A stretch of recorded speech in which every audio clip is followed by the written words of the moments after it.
7 and 8 are small topics, but then you can earn marks easily. I do accept that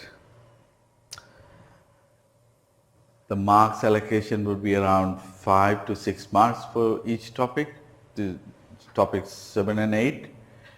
But then you can score easily. These are very doable topics.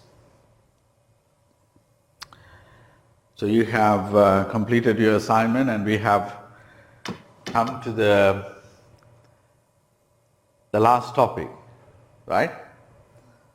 I can cover this within 40 minutes. So what I thought was I should also do some exam paper. For that purpose, I have chosen 2018 exam paper. As you know, I have uploaded all the exam papers to Cloud Deakin. I think it's starting from 2015. You don't have to do everything, but you are welcome to do it. But at least choose 3 of those exam papers and do it systematically, so that you allocate that time, 2 hours and 15 minutes or whatever, allocate the reading time and do it under exam condition. That is important, okay?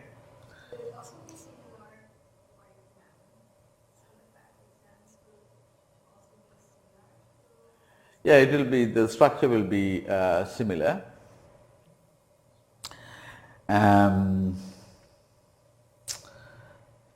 In the next revision lecture, I will talk about more on the exam structure. As you know, this Friday, next Friday, 27th of September is going to be a university holiday. So we have rescheduled that lecture to 30th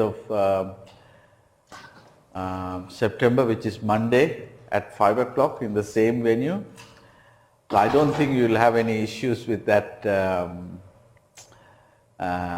timing, because it's all the lectures are over, right? By that, all the lectures will be over by that time, right? So we are during that break period. So I'll go through the revision and also do some of the questions from the past exams. So let's get on with this this lecture, and then start doing that exam paper. Now what happened was I uploaded the lecture notes to Cloud Deakin. Somehow it was set in the draft mode. So you did not have until this until today these notes and lecture notes for topic 8. I was alerted by one of the students. Only then did I come to know that it was in a draft mode. Okay, my apologies for that. I have made an announcement to that effect on Cloud Deakin as well. So download that lecture notes and also associated topics, please, associated questions and answers. As you know, this topic 8 is part of chapter 2. Only a section covers this topic.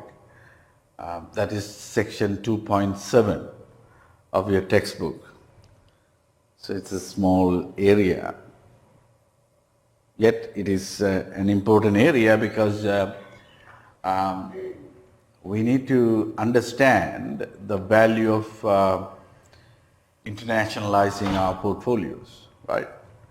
Focusing only on the local market is not going to reward you in a big way in terms of return enhancement and risk reduction. Okay, let me just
okay, so this topic is about internationalizing your portfolio. In the last assignment also, you had an international portfolio, right? We had 4 markets: the German market, the US market, the Australian market, and the Canadian market. So we had 4 markets and their associated exchange traded funds. Some of the exchange traded funds covered in that assignments were structured products, in that they wouldn't have invested in the underlying assets that belongs to the market, or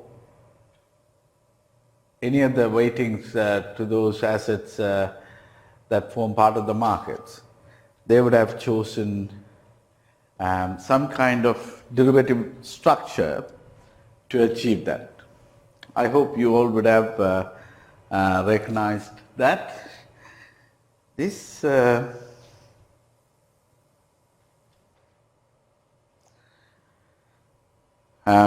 so that is a kind of the portfolio that you formed and optimized. You would have seen as international portfolios. But then for the target returns, did you have any more than 2 assets as having allocations in the optimized portfolios? Anyone?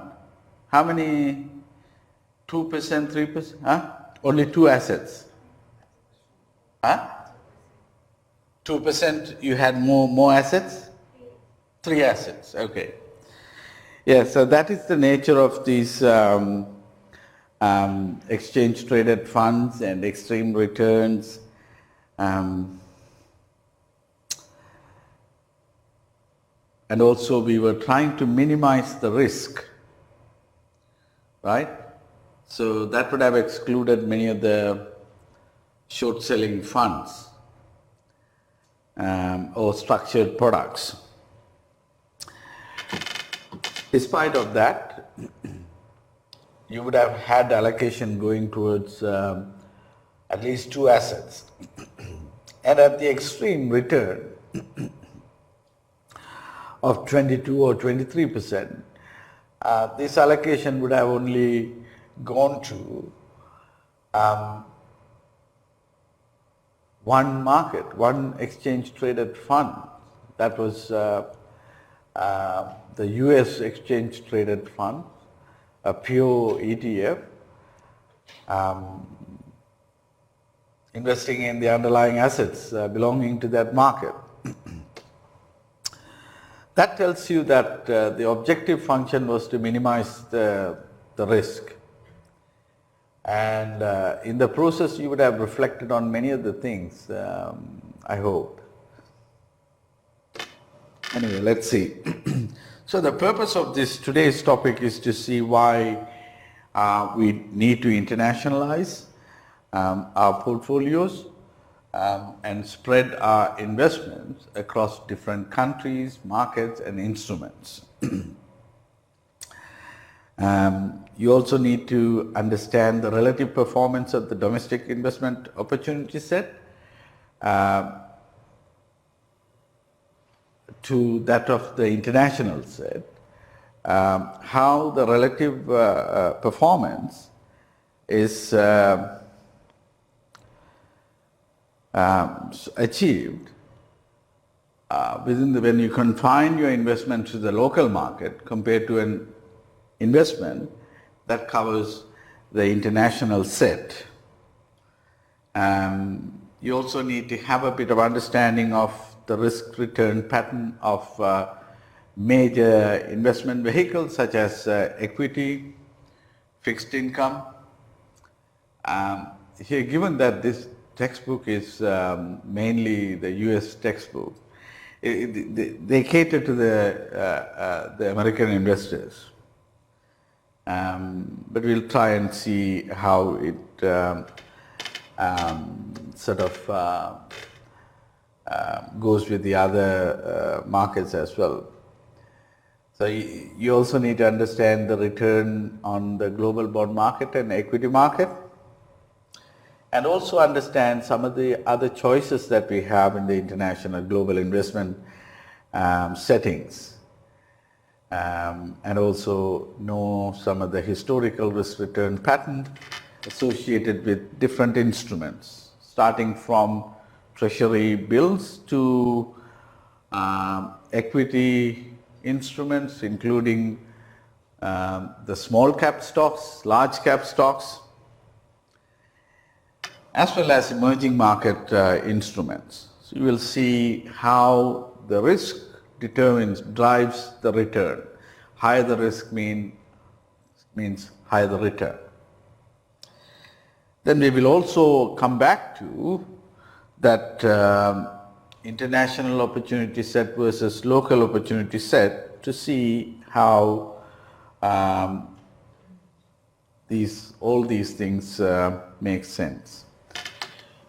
Okay, if you look at the optimal domestic portfolio position here, you have, this is what? This is simply an efficient frontier,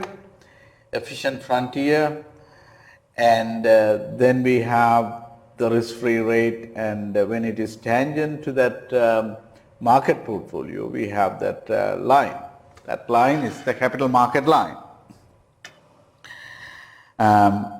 And on the y-axis, we have the expected return on the portfolios, and on the x-axis, we have the expected risk of a portfolio. When it comes to drawing graphs in the exam, you need to be careful about these parameters and variables that we handle. Always make sure that you label them correctly. In the assignment also, you would have shown this as expected return of portfolios. The expected return of the portfolios that we did as part of the assignment simply were the log return of the log form of the target returns, right? For each target return, we generated that. Similarly, we generated the optimized standard deviation. That is the expected standard deviation. So you should name that as expected standard deviation or expected risk. And this as not target return, expected return, right?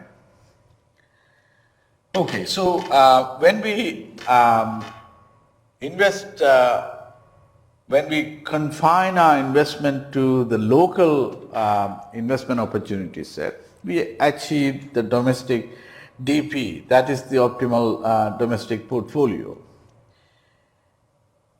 And the risk is sigma DP. And the return generated from that portfolio is the return on the domestic portfolio. But look at this second diagram. When you move away from the domestic investment opportunity set and expand your investment to an international set where you incorporate assets from multiple countries, we can see the return goes up from RDP to RIP. This is the return from the domestic portfolio. Having internationalized our portfolio, now we are able to earn higher return. Not only that, look at the risk side. Now previously we had the standard deviation of DP associated with the local market as sigma DP. Look at the standard deviation associated with the international portfolio. So by internationalizing, we have achieved return enhancement. We have increased the return of our portfolio in addition to achieving substantial risk reduction, right? So we have, you can see this sigma DP has come down to sigma IP. With the international portfolio, we have achieved substantial risk reduction. So by internationalizing our portfolios, we are able to enhance our return, and at the same time we are able to achieve risk reduction as well. So the question is, how do we do that? How do we do that? You need to understand the reasons behind this risk reduction and return enhancement. There are three interrelated reasons. One reason is that there are greater investment choices. By expanding to an international market, you are able to have multiple products which you miss from the local market, various maturities, better return profiles, and wider number of assets. So that is one of the reasons why we perform better with an international portfolio. And also the second performance in terms of risk reduction and return enhancement. And also if you look at the overseas markets, you often see better performance compared to the US market. If you see emerging markets, they the returns associated with those emerging markets are quite high. And at the same time, you also expose yourself to high level of risk. So better performance of overseas market and better products through financial engineering. And the local market is continuously shrinking. If you look at the US market, in the 70s and in the 2010, you will see the share of the US market has declined, because you have China coming up as a major market. India again is one of the major markets. So these are emerging markets that also play a substantial role. And one of the third reason is that the low correlation.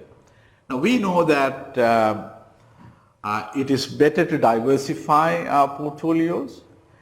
One of the requirements of diversification, or one of the expectations, is that these assets will have low correlation. If one asset is closely associated with another asset, then we tend to have a high correlation. But what we want is when one asset goes up, the other asset should come down. So that is where you achieve this risk reduction. You are averaging out the risk, and of course you are losing return, but at the same time you are making the portfolio quite efficient by investing in low correlated assets and low correlated markets. So if you look at the growing investment opportunities available, let's look at the US market in the 70s. This was the case in the 70s. Nearly 65% of the global market was dominated by the US investment products.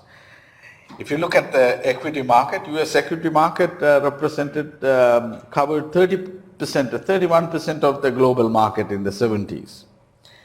And look at the dollar bonds, it covered about 22%, and then US real estate 11.6. Altogether, in the 70s we had about 65% covered by the US market. So US investors had pretty good choice within the local market.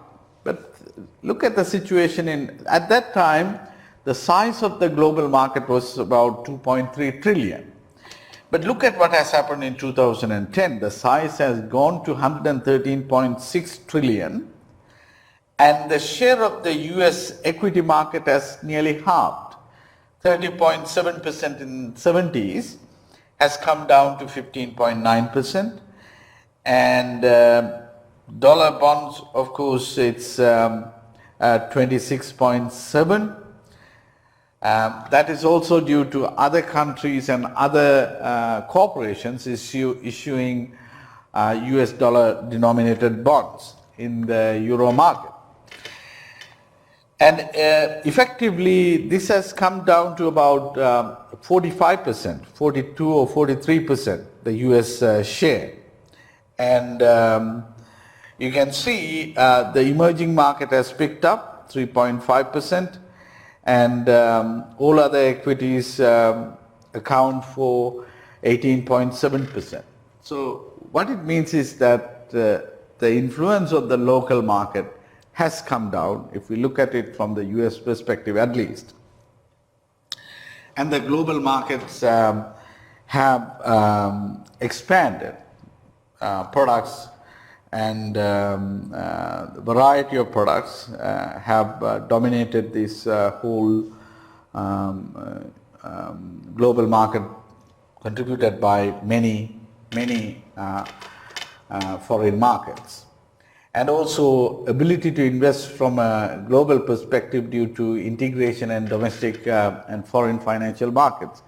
And also you will see that if there is a bad news or concerning news in the US market, then that will be reflected in other markets, in the Asian markets, European markets. So this indicates high level of market integration. Markets are not operating in an isolated manner, but they are operating in an integrated manner. If there is an effect in the US market, effect on the US market, then that will have the similar effect on other markets as well. This you will see as bad news hits the US, then it also is reflected in the Asian markets, Chinese market, Singaporean market, and it also will be reflected in the European market. So that is the nature of integration, and people have investments across different countries. So this will have a spillover effect. The growing investment opportunities also come in the form of variety of maturities. You are able to have different maturities, achieve various risk return combinations. If you look at the fixed income market, you will have, if you confine yourself to the Australian market, you will have only limited number of maturities, 10-year bond, 3-year bond. But if you expand your investment to other markets, then you will have the luxury of having 1-year maturity, 2-year maturity to entire curve, entire yield curve, right? And also cash flow patterns, and the deregulation of the financial sector also has contributed to the expansion of the global market. Now, if you look at the risk reduction through international equity diversification, look at the risk reduction. This is standard deviation of portfolio relative to standard deviation of a typical stock. You have higher risk when you confine yourself to one market, if you look at the US market, but when you internationalize your portfolio, that risk comes down drastically to 0.25 in a relative sense, as you increase the number of stocks from 1 to 50. And also, if you look at the global performance of, in terms of the bond market, here you will see that there are 6 markets, and the US market is the least performing market, all expressed in US dollar terms. This is also partly due to declining US dollar during that period, 86 to 2010. The best performing market was the Canadian market, then followed by the French market, the UK market, and so on. So you can see the performance, and the risk is also, it's in line with the return achievement. So the better performance of the non-US market is partly due to the declining US dollars, because we have expressed that in US dollar return. And when you look at the equity market, look at the local equity market. The US market in 2010 ranked as the 13th best performer out of 34 markets. 13th best performer. In 2009, it was the 27th best performer out of 34 markets, 34 equity markets. In 2010, at 8, during the crisis, it was the 3rd best performing market. In 2007, again, it was the 27th best performing market. So what it means is that on average, it comes to around 17th over that period. It ranked, it is the US market is ranked as the 17th best performer out of that those 34 markets. Look at the Australian market. In 2010, it was the 17th best performer. In 2009, it was the 8th best performer. And in 2008, it was ranked as number 23. Again, in 2007, it was ranked as 14. So they have varying performance across different periods. And you can see some markets perform well. In 2010, the best performing market was the Iceland market. But in 2009, it was nearly the worst performer, 33rd out of 34 countries, ranked as the 33rd market, right? In 2008, it was the worst performing market, 34th. But you can also see the return. In 2010, Iceland generated about 57% return, right? But look at the return in 2008.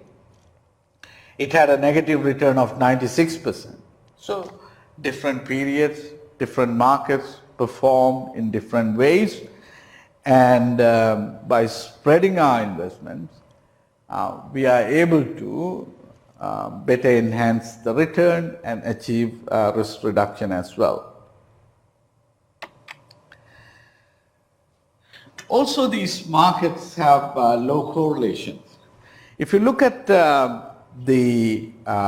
this is looking at the bond market, the correlation coefficient with the US bond market and other foreign markets.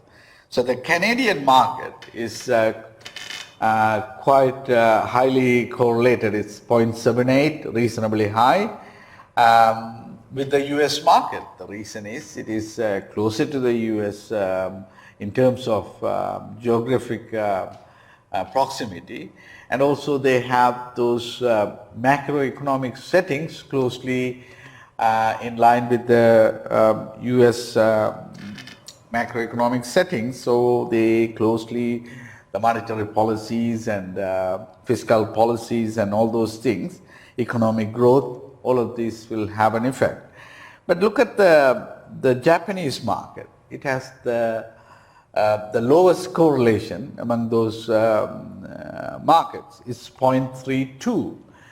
As an investor, you would want to invest in the Japanese bonds to achieve that low correlation, right?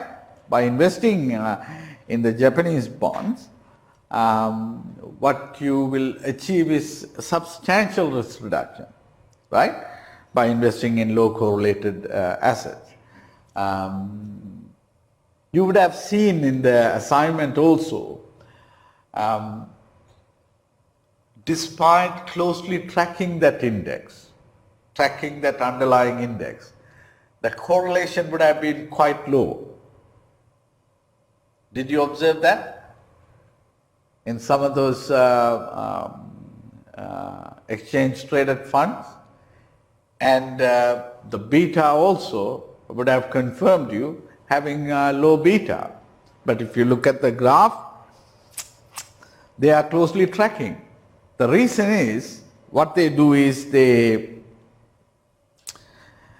if you are a portfolio manager, managing a portfolio, if you think the market is let's say it is the Australian exchange traded fund, and as a portfolio manager you think that the Australian market is going to decline over the next 3 days or over the next 5 days, what would you do? Would you sit and allow your portfolio to lose its value? No. One option is to sell those assets. But then again, it is an expensive exercise. So what the exchange traded funds would do is they would enter the futures market and sell those futures indices attached to the Australian equity market, SPI 200 or SPI, I think SPI 200. By selling the SPI futures, what the manager is effectively doing is he or she is selling it, and after the decline, the manager would enter the market and reverse the transaction by buying that index. This way, what you are doing is you are, of course, your portfolio value would have gone down because the market would have declined, but then the profit from the futures market will compensate the losses that you have incurred in the real assets, right? So that's how. So during that period, the market would have gone down, but you are really moving away from the market. So this is one of the reasons why, one of the main reasons why you have low correlation with the market. Okay, going back to this, low correlation between bond markets as a driver of risk reduction. Here, a manager would target specific markets and invest in those low correlated markets to achieve the desired outcome. On average, we have about 0.59. It's only the Canadian market which is above 7. But look at the correlation coefficient between, so one of the driving forces behind return enhancement and risk reduction is the low correlation, right? So we looked at the bond market. Now let's look at the equity market. If you look at the equity market, this is 2.13 from your textbook. As I said, this is from chapter 2 of your textbook. Section 2.7 only covers this small topic. Now, of these 9, how many markets? 3, 6, 7, 10, 11. Of these 11 markets, you will notice that the Canadian market is closely associated with the US market. It has a correlation of 0.76. The French market has 0.72, the German market has 0.7, and then the UK market has 0.73. So you only have these, and Netherlands also has 0.74. You only have these 4 markets being closely associated with the US market. Look at the other 7 markets. The German market has 0.7, the Italian market is 0.54, the Japanese market is 0.42. It is the lowest correlation. And the Spanish market is 0.64, the Swedish market is 0.68, the Switzerland market is 0.61, and the Australian market is 0.63. So you can see there are, within the equity markets, there are low correlated markets where you can target and invest in those markets to achieve that risk reduction. This is one of the drivers of drivers behind risk reduction, return enhancement and risk reduction. So that's low correlation. So what does low correlation mean? It's the relationship is very low. That means when the US market goes up, only 0.43% of the times the Japanese market follows the US market. They co-move. Other times they just don't move in opposite direction, right? Now look at this risk-return trade-off for an international portfolio. Now this is again the efficient frontier. This is a nice efficient frontier, but you wouldn't have had that type of frontier because of the nature of these assets, exchange-traded funds. Now look at this situation when you entirely invest in the US market, 100% of your investment, the return is around 7%, the risk is around 9%, right? But as you increase the combination of foreign and the US bonds, now you can see as you increase the percentage of foreign bonds, your return keeps on rising, and at the same time the risk is also getting reduced, right? So look at this situation here. Here we are about 8.5% standard deviation, and the return is around 7.4 or something. Now as we move here, nearly we have 8% standard deviation and 8% return. As we increase the foreign bond to 30%, performance is even better. and it gets better and better, and until the point where we reach 100% foreign and 10% US and 90% foreign. We have, of course, the risk has gone up, but the return has gone up as well, right? So it depends on your attitude towards risk. If you want to take high risk, then you are bound to earn higher return. So here these investors want to have a higher return, but then the risk is also increasing. Excuse me. So that is the story. So you can see how by combining the local market and the foreign market, we are able to achieve an optimal. Now this curve is the optimal part, efficient, right? This is of course inefficient part. This is the efficient frontier. So you can see as we combine different portion of the foreign bonds and local bonds, we are able to achieve better performance. Okay.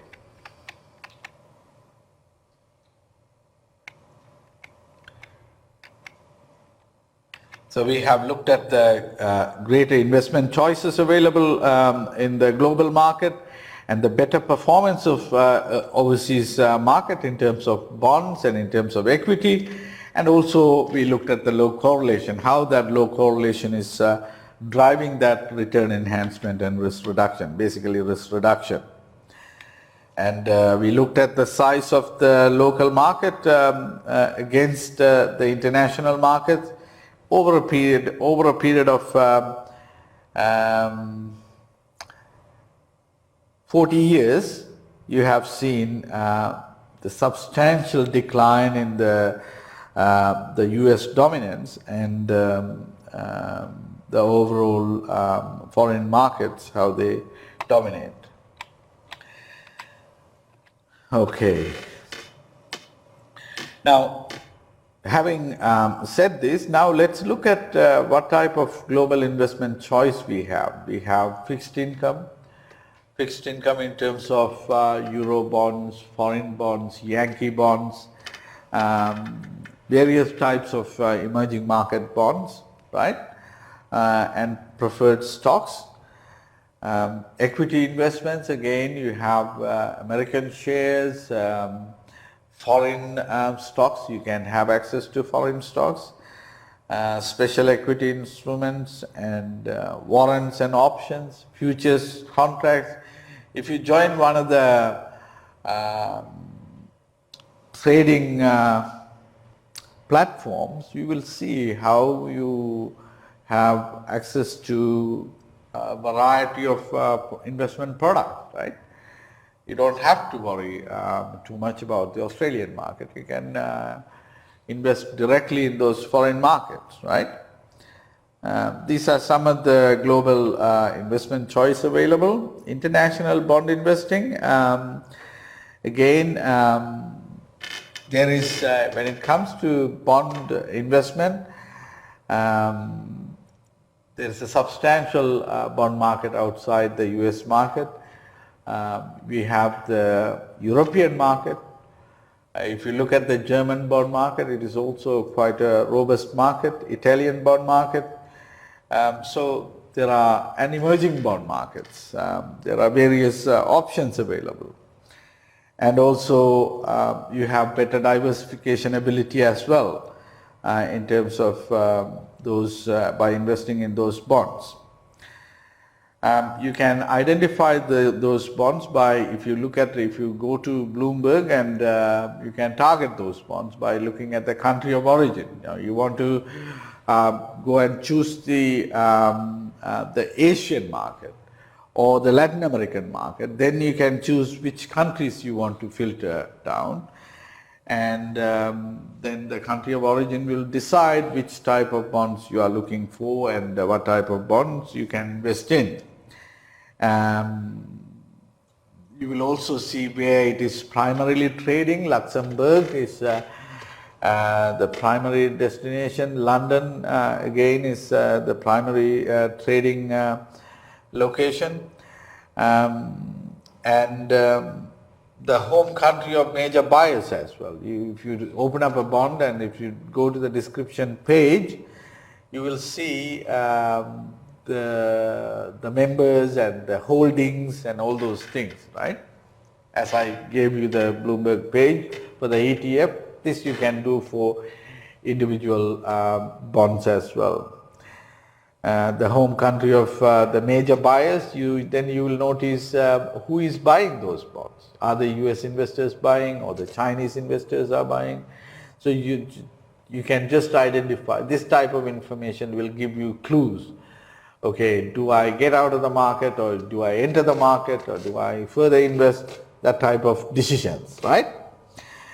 The currency of the security denomination, the bonds can be denominated in any currency. Normally they are denominated in stronger currencies like US dollar denominated bonds, euro bonds, euro denominated bonds, and then Japanese yen,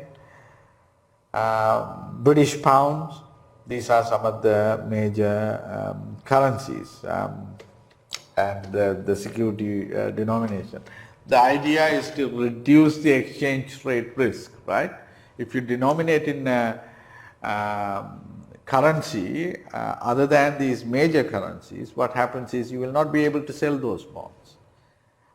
This is one of the reasons if you see Latin American countries, when they want to issue bonds to generate money for macroeconomic activities, to engage in economic activities, what they do is they issue those bonds in US dollars or euro currency, right? The reason is they don't want to, say for example, Argentina wanting to raise $1 billion will denominate its bonds in the US dollars, because if you denominate that in Argentine currency, what will happen? Well, if you have a serious economic situation, then you can print the currency, right? And the investors will lose big time. So nobody will buy those bonds denominated in those local currencies, foreign investors, but there are local investors as well. So this is one of the reasons why when you have credibility issues, you tend to denominate, or even the sponsoring banks would advise, if you are not going to denominate that in those currencies, they will not market those bonds. So the currency of security denomination is important. Now, there are different types of bonds. A euro bond is an international bond denominated in a currency other than the country where it is issued. For example, a US firm, General Motors, let's say, wanting to raise money in the UK market, can denominate the bond in US dollars. So basically issue a dollar denominated bond into the UK market. So it's not going to crowd out the investment opportunities within UK, but this gives the opportunity for foreigners to buy or have those bonds in US dollars. So that's so it's an international bond denominated in a currency other than the country where it is issued. When you issue bonds in the UK, and that should be denominated in a different currency to be qualified as a euro bond. Similarly, a Japanese firm wanting to raise money in the UK can go and issue bonds denominated in yen. A Japanese firm wanting to raise money in the US market can go and issue bonds denominated in Japanese yen. So that's how it works. Yankee bonds, on the other hand, these are sold in the United States and denominated in US dollars. Yankee bonds are sold in the US market but denominated in the US currency. Let's say, for example, Thailand government wanting to raise money can go and issue bonds within the US market, into the US market, denominated in US dollars. When we see that type of issuance, we call it Yankee bonds, right? So a foreign issuer coming and issuing into the US market, denominating those bonds in US currency are called Yankee bonds. If you go to Bloomberg and search Yankee bonds, it will list out all the Yankee bonds issued by governments, issued by international corporations, right? So this gives access to foreign bonds, foreign performance for the US investors without compromising on any exchange rate risk, because they are denominated in US currency, right? International domestic bonds, these are sold by an issuer within its own country in that country's currency. So a Japanese firm issuing bonds in Japanese yen within Japan can be an attractive investment for US investors, because this has low correlation with the US market, and therefore you are able to achieve better risk reduction, and so that gives you the opportunity to diversify your investment, right? So that's that type of, these are international, we call it international domestic bonds issued in that country's currency. Similarly, US firms issuing in US, denominating that issuance in the US currency will give opportunity for foreign buyers to invest in those bonds. So those are bond market investments. If you look at the equity market investments, purchase of American shares. American shares are shares issued in the United States by a transfer agent on behalf of a foreign firm. Say, for example, let's say Commonwealth Bank wanting to raise money within the US market can go and issue shares in the United States using a transfer agent. But the problem is there is a high cost associated with that, and also you don't have many of those shares available from the perspective of US investors. The other option is to directly enter the foreign market. If you go to any trading platform, you can buy those stocks using, again, you can contact a broker within that country and engage in that transaction. So direct purchase of foreign shares. American depository receipts, again, is a way in which US investors have exposure to foreign shares. What happens is American depository receipts, they bundle a number of shares, let's say a number of shares attached to BHP, 5 BHP shares held by a local bank, but indirectly connected to that bank by a US bank, will issue those American depository receipts giving exposure to an Australian stock, which is BHP, to the US investors. So that is one way. Again, buy and sell in US dollars.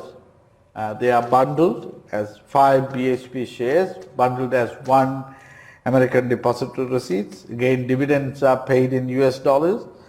They represent multiple shares, 4 or 5 shares, and they are listed on the US exchange.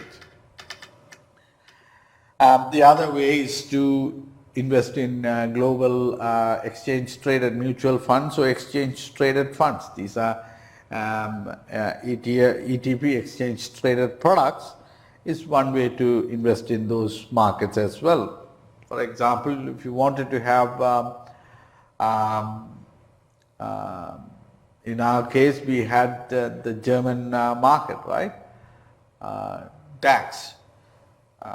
So if we want to have exposure to the German market, we can invest in those ETFs, right? So those are some other ways. And other types of investments are art and coins and stamps. Art collection is a big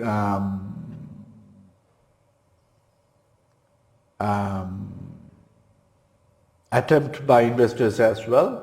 But then you need to know clearly, you need to be fully informed about what you are collecting. So this requires deeper understanding of the art market, and you need to know the best artwork from well-known people. But then again, these are very expensive items as well. Coins and stamps, again, there is a high level of liquidity. There are particular magazines. You can have exposure to those products as well. So these are some of the other low liquidity investment. Coins tend to have relatively high liquidity. So that is about some of the products available. Now here, the historical risk return pattern from 1980 to 2010, if you see, now look at treasury notes, the treasury bill, 30 days treasury bills. The return, let's focus on arithmetic return, it's 4.96%. The standard deviation, of course, is quite low, 0.9, and it doesn't associate with the S&P 500 index. And that is a very low risk investment, right? But if you look at Russell growth stocks have 23% standard deviation. Look at the old world emerging market. The highest standard deviation, 24.92%, but the return is around 10.4. It is okay, but not the highest return.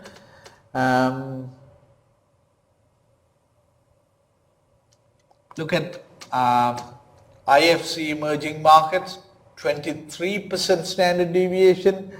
The return is the highest among all the assets, 14.16%. Or not highest, it's one of the highest returns. And then you have Wilshire 5000 equally weighted portfolio, has a return of 19.12%. Standard deviation is around 21%. You can also see the associated beta. The emerging markets have higher beta, right?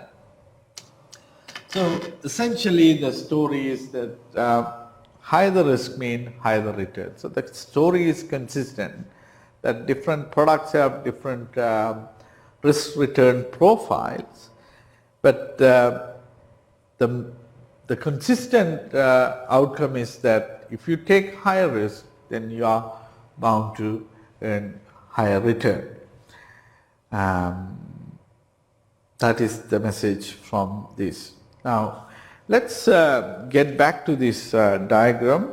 Again, reflect on this diagram and understand what those elements that drive this risk reduction and return enhancement. What are those elements?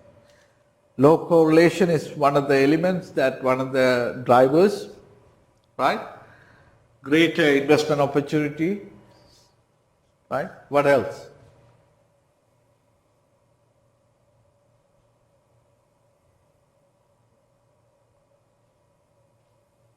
Greater number of products and better performance from overseas markets, right?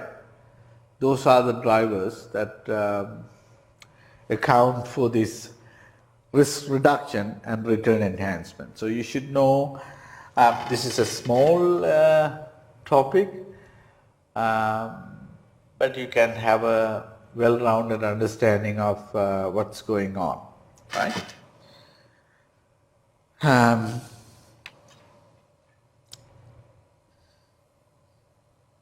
So low correlation, the growing size of the international market, availability of wide-ranging products are the reasons that we are able to achieve return enhancement and risk reduction. Okay? Any question?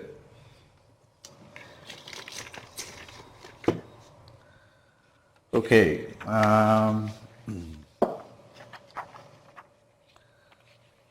Let me finish these, some of those questions. These are very straightforward questions. So if you go to Cloud Deakin,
okay, I have left a message. Sorry about this whole thing. For some reason it was left in draft mode. Okay. Topic 8 questions.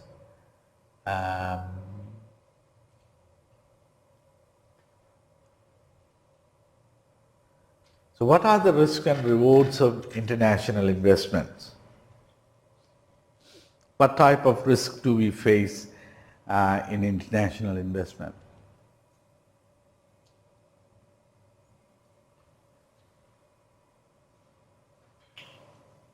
What type of risk? By entering foreign market, let's say you are an Australian investor. You want to go and invest in the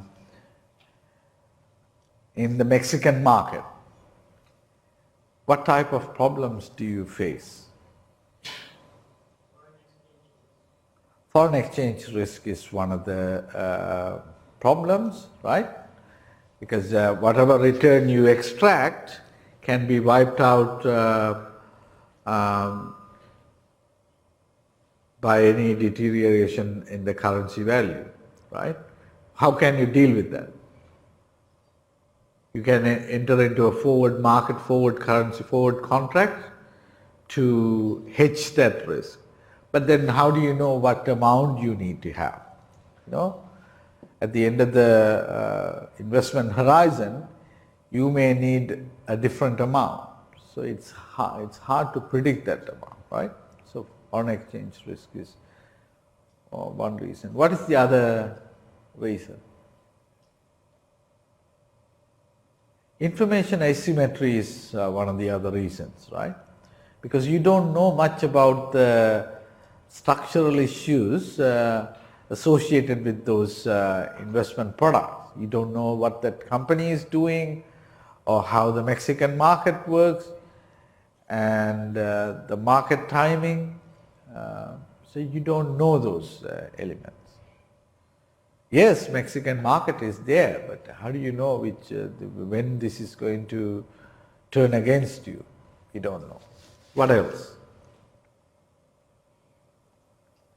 Particularly in emerging markets, you have high return, but at the same time, the volatility is also very high. Volatility is very high means what? You need to do the timing very correctly, right? So you need to determine the time that you enter the market and you cut your losses and exit the market, right? So volatility is one of the issues. The return is of course quite attractive, but which can be wiped out by exchange rate risk as well. Again, you can hedge your exchange rate risk if you can correctly work out the payoff, investment payoff at the end, right? What else?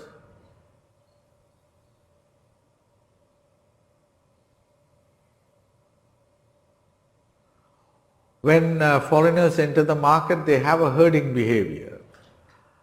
When information asymmetry is present, when you don't know what's going on, everybody will try and exit the market, right? Everybody would like to pull out of the market. That again contributes to further worsening of the situation, right?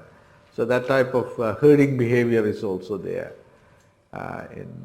when it comes to foreign markets, foreign investors, because of information asymmetry. So these are some of the reasons, some of the rewards and risks you have. Of course, these are markets with high economic growth. That type of economic growth will translate into increase in equity value as well, right?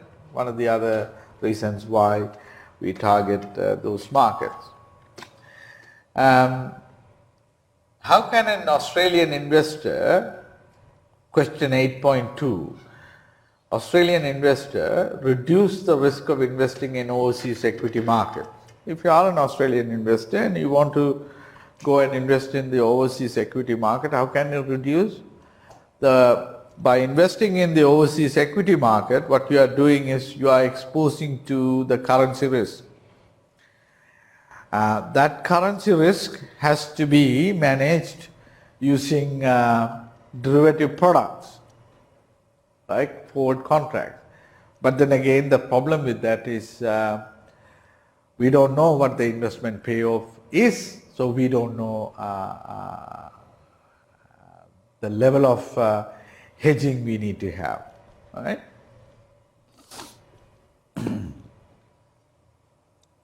So these are very straightforward questions.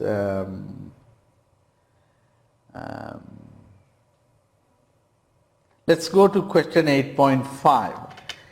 It is claimed that emerging markets have been an excellent investment vehicle over the past decade. Is this true? Does this mean that investors should place heavy portfolio weight in these markets?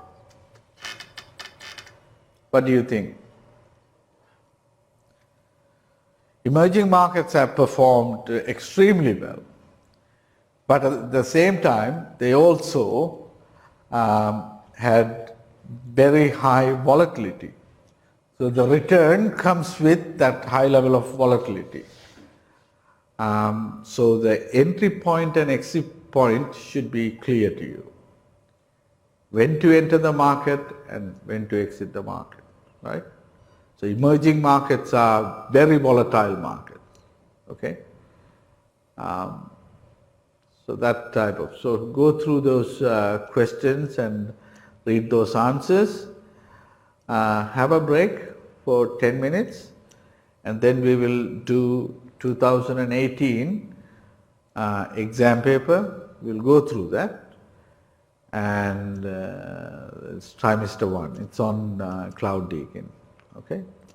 So have a break for 10 minutes, please.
So let's look at this 2018 trimester 1.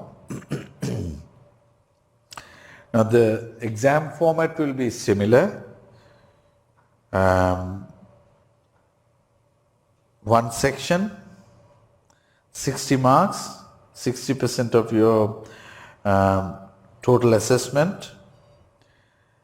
The questions are worth as indicated at the end of each questions. You need to answer all 4 questions. You are allowed to have calculator, and the formula sheet will be provided. Okay. Right. Let's look at question 1. This is available on Cloud Deacon as well. Question, it has 3 parts. Question 1 is about exchange traded funds. Question 2 is about securitization. The first one is about exchange traded funds. We have 6 marks, and the second question is about securitization. Securitization is from which topic? Topic 7, right? Topic 7 covers securitization, and then we have one from topic 8 that we covered just, right? Okay. Now let's go to question 1. So the overall direction is that we have, in terms of question 1, we have one from ETF. Is from which topic is that?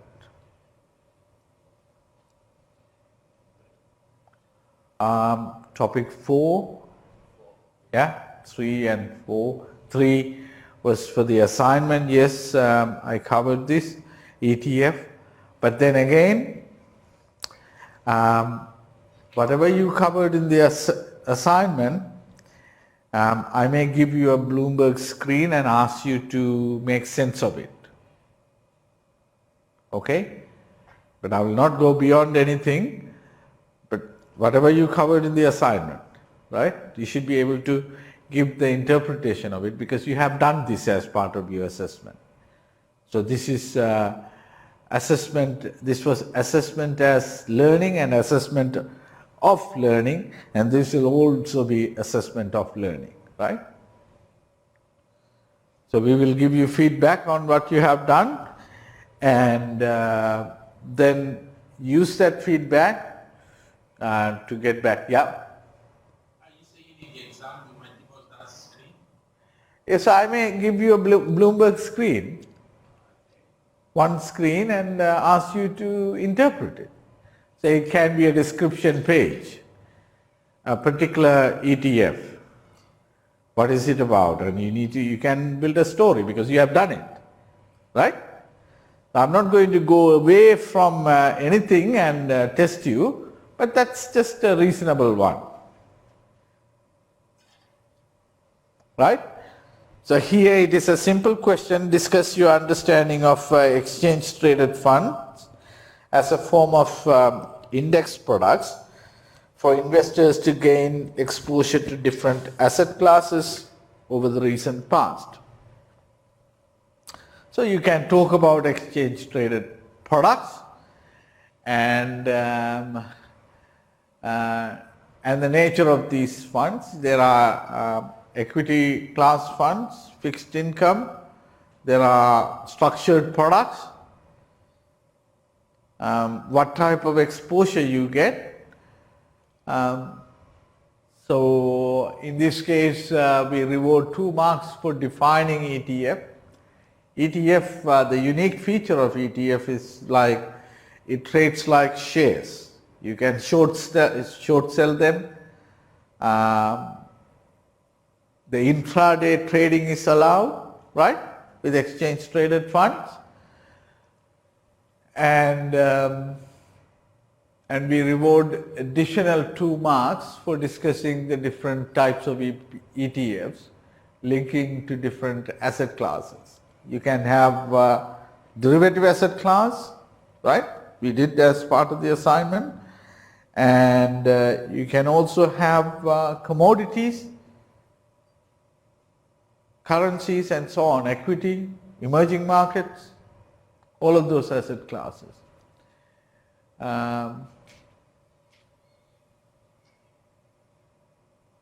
Reward 2 marks for discussing different ETFs and reward additional 2 marks for discussing how investors gain exposure to different asset classes and achieve diversification, return enhancement and risk reduction. You know that the structured products give you the ability to have high exposure, 300% of the underlying, right?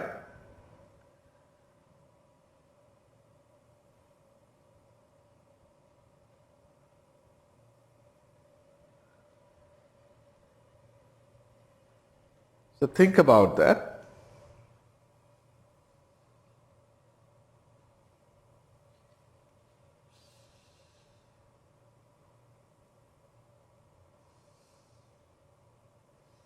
If you want to have exposure to commodities, you can go to target a particular ETF that invests in those commodity markets, right? So some kind of reflective thinking will earn that additional 2 marks. Okay, securitization. Securitization is what? You have cash flows that occur on a regular basis, but they are not tradable assets. What you do is, under securitization, you create a special purpose vehicle and transfer those cash flows to that special purpose vehicle and issue securities against those cash flows, right? It can be an outright transfer to the special purpose vehicle, or the ownership can be retained by the bank itself. So this is this we covered in the lectures as well, right? This is the special purpose vehicle. Asset originator, a bank could have issued 100 million worth of home loans. For the next 30 years, those who borrowed, 100 people, would keep on paying a regular amount every month. But you can't deal with that amount, you can't trade those cash flows.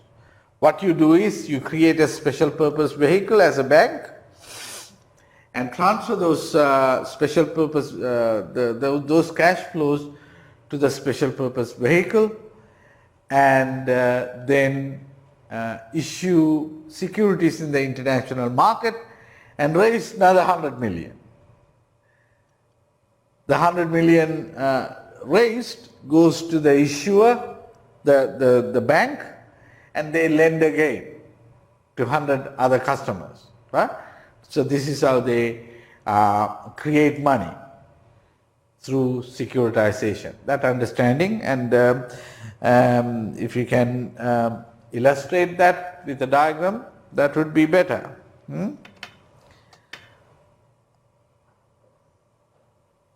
How securitization works. The third question is on internationalization of your portfolios. Your manager is not in favor of investing internationally. Using the diagram below, explain to your manager how international diversification reduces risk and increases return for the optimal portfolio. Then it's clear that you have this domestic portfolio and then you have this international portfolio that enables you to achieve enhanced return and reduced risk, right?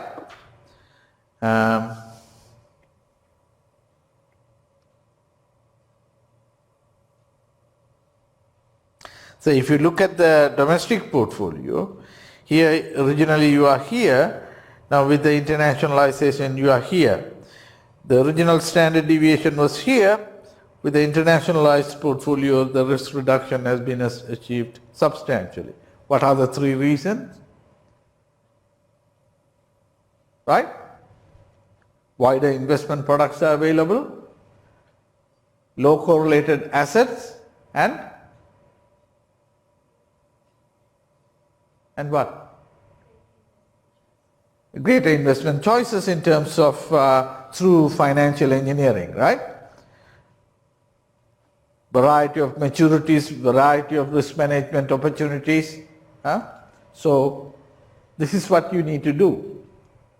Understand the question and reward 2 marks for recognizing the structural shift from local opportunity set to the investment international set, right? And then reward 2 marks for providing tangible reasons in the explanation to such a shift. So I outlined the 3 reasons, right?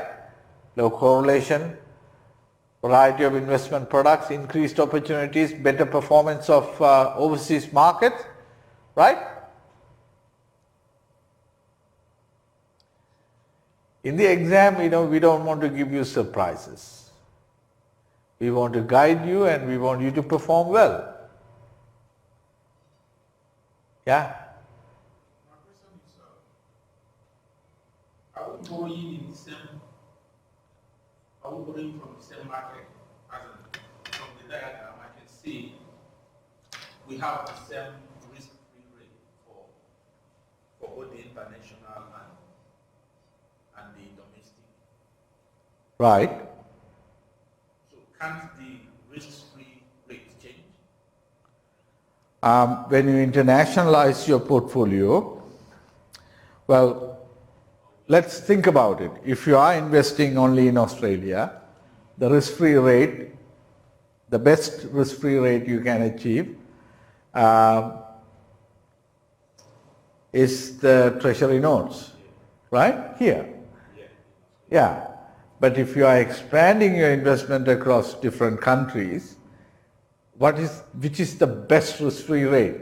You can go to US Treasury, 30-day Treasury bill, or because we want to eliminate all the terms risk as well, right? When you invest in long-term bonds, you are exposed to that terms risk, maturity risk. Okay. Yeah. Yeah. Okay, any other questions? As you can see, this is a very doable thing. But the only thing you need to study, cover those things. And so long as you cover those exam papers and write answers, you are not going to be able to write by looking at the answer. You are only going to be able to write those answers by writing those answers. Okay? And when you do something with that, when you structure those responses, you will see that flow in the exam as well.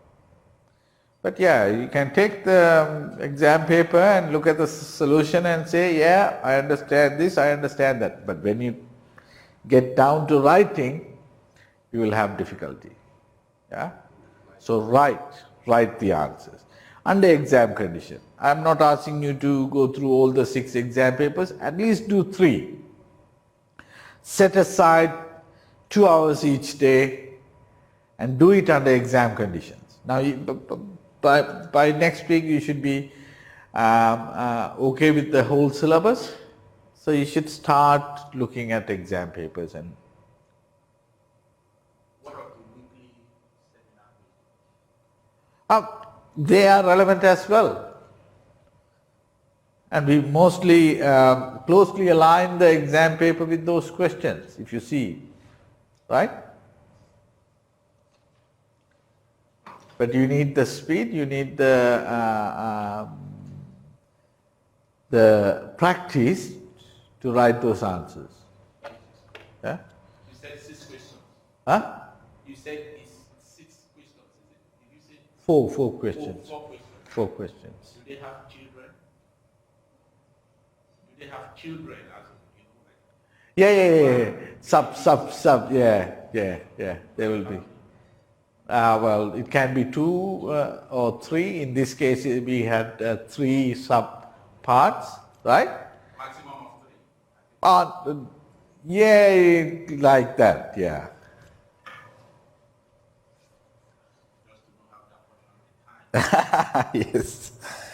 I think you'll have time. Yeah? You'll have time. Yeah. So what would be the right strategy to face this exam? So we need to like focus on the tutorial questions, the lecture notes and all the exam, or just we need to focus to certain material? Well, now here I have to respond to this question like a lawyer. Well, all materials are covered, right? But naturally you will cover those tutorial questions. Naturally you will cover the lecture notes, right? And you are supposed to do the reading as well. You would have done it as part of the textbook. Because it's just the summary of things that I have covered in the lectures. You need to have a broader understanding.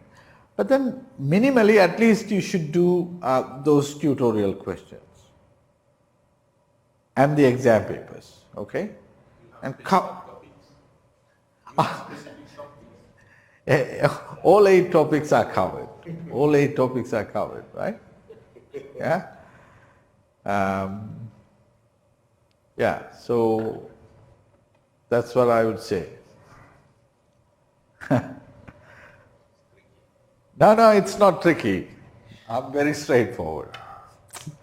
When you put yourself in our shoes, you will understand. I hope you pass through this everything too. You understand how students view something. I do understand. I do understand. Then again, the university has protocols, right? Policies, and I'm bound by those policies. But then, I don't want to make your life difficult. So mostly we will test what we have covered. Yeah. And at the end of the day, we want you to pass. We want you to do well. Right. Right, let's move to question 2. As you know, this has 2 parts. One is the first part, part A, is from where? Which topic? Topic 3, right?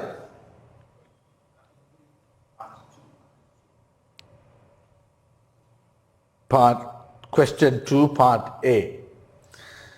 You are required to draw the capital market line and discuss how investors with different sensitivities, different risk sensitivities, right, choose their positions on the CML, on the capital market line. Your discussion will cover how investors move along the capital market line, indicating lending and borrowing. Essentially, this is from the textbook, right? You need to make sure that you correctly identify those y-axis and x-axis, the portfolio standard deviation. Capital market lines means we are dealing with standard deviation, expected return of the portfolio. Then you have the risk-free rate. You have the efficient Markowitz efficient frontier. As we introduce the risk-free rate, we are no longer limited to this curve. But our new frontier becomes the straight line, that we call as capital market line. And when that risk-free rate is tangent to that, the line that is drawn from the intercept is tangent to that Markowitz frontier, that line we call as capital market line, right? And this is the market portfolio, you can see M, and the area between the intercept and the market portfolio is lending at the risk-free rate, right?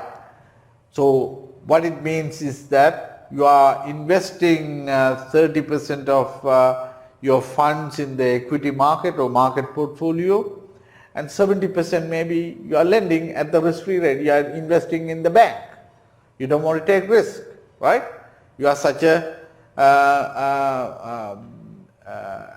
an investor. You don't want to take too much risk. People in the retirement age category would do that, right? But then now the bank rate is almost nil, right? So then again you make decisions. But going beyond this point, it's about borrowing at the risk-free rate and engaging in margin trading, right? You are bound to earn higher return, but the risk is also quite high. Yeah? So this line reflects the attitude of the client.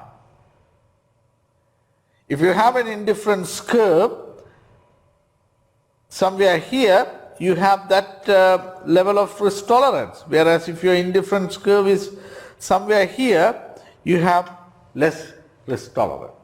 So that type of understanding is important. Okay? So we reward 2 marks for correctly drawing the diagram. It's simply earned, right? Identifying the correct elements representing the y-axis and x-axis, right? Identifying the market portfolio, drawing the capital market line as a tangential line, connecting the risk-free rate and the market portfolio, efficient frontier, and reward 2 marks for correctly discussing how investors with different risk tolerance. Of course, here an investor with the risk tolerance here, greater appetite for risk, whereas an investor around here has less appetite.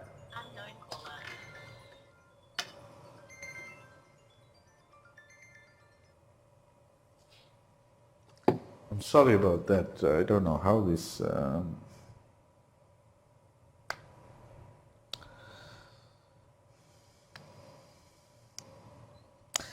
now is that, we have 2 things, I need to authorize this and through this as well, so you need to keep your mobile phone all the time to get into the Deakin system. Okay, so that is question 2. So that has 4 marks, so you know how to earn that marks, right? Clear? Yeah. Right.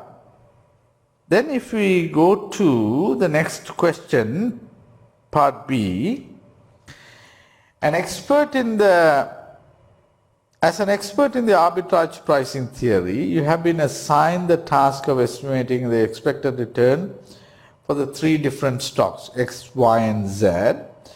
Based on your research, you have formed an opinion that the historical risk premiums associated with three risk factors, whatever that may be, but you are unsure what these risk factors represent.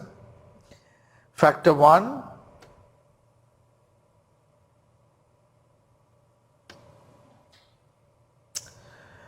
is 4.5%. Risk factor 2 is negative 2%. Risk factor 3 is 1.5%. So this is clearly from which topic?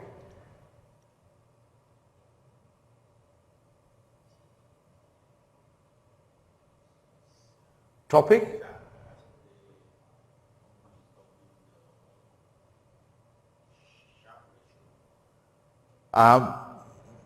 This is arbitrage pricing theory from topic 3, right? Topic 3, right? So when it comes to arbitrage pricing theory,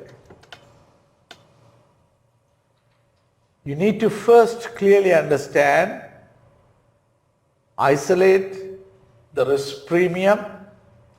There are three risk factors, right? Risk factor 1, risk factor 2.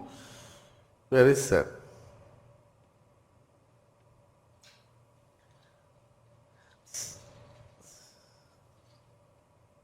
So here you can see risk factor 1, lambda risk factor 1, risk factor 2, and risk factor 3.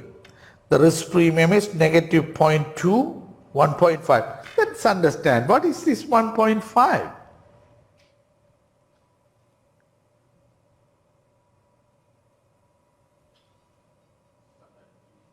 Huh?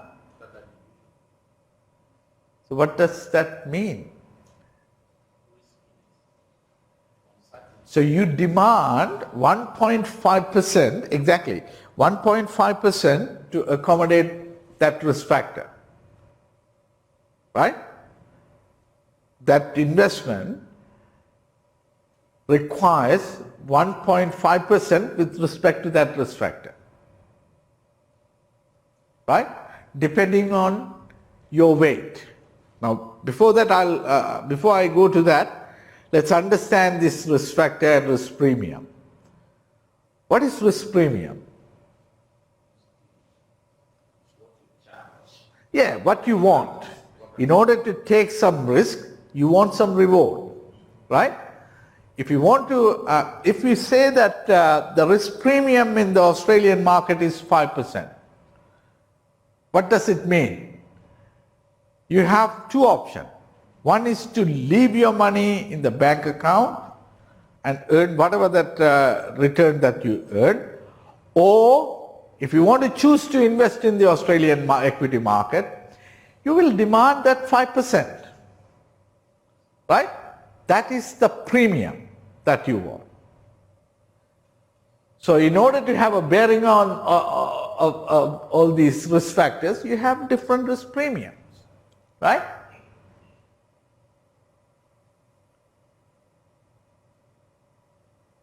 Risk factor 2 has negative 0.2%.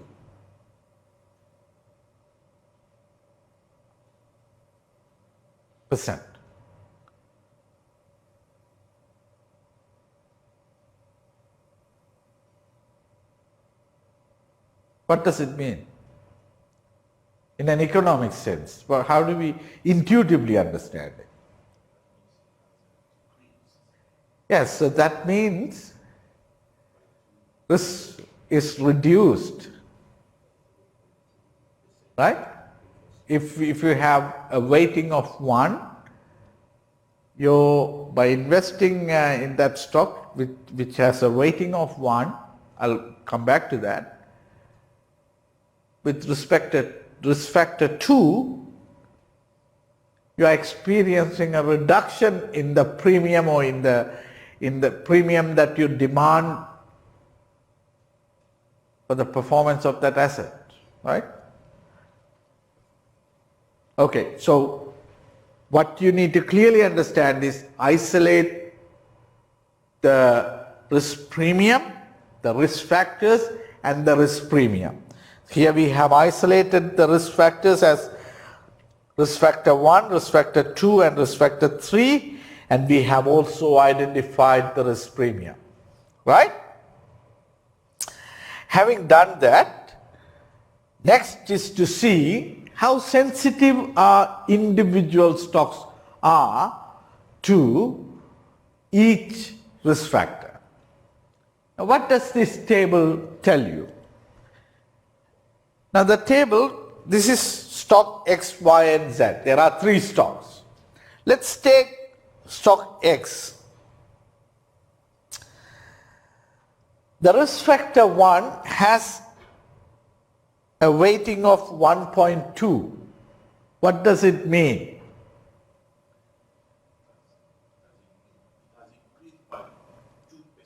By 20%. Okay, so 1.5 means what? That is the weight.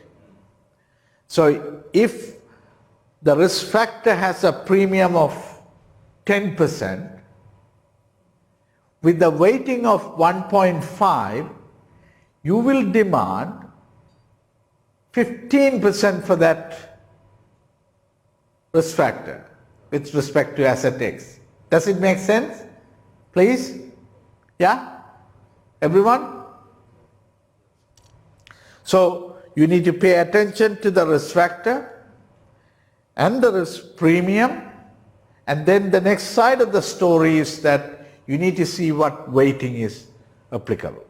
For stock X, with respect to risk factor 1, it will be multiplied by 1.2.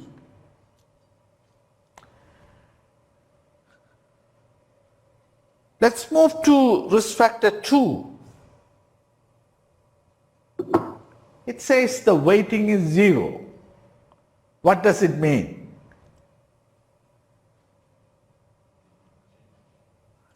That means it is irrelevant. For that stock, that risk factor is irrelevant. Right? For example, you are in the retail sector.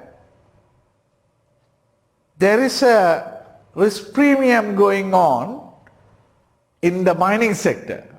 As a retail sector company, you have no sensitivity to that risk factor. There's a, let's say, a global decline in resources prices, price of mining resources. You are a retail company, you have nothing to do with that, right? Unless you have any connections. So you will be having a sensitivity of 0. That is what's going on, right? So the weight is 0 here.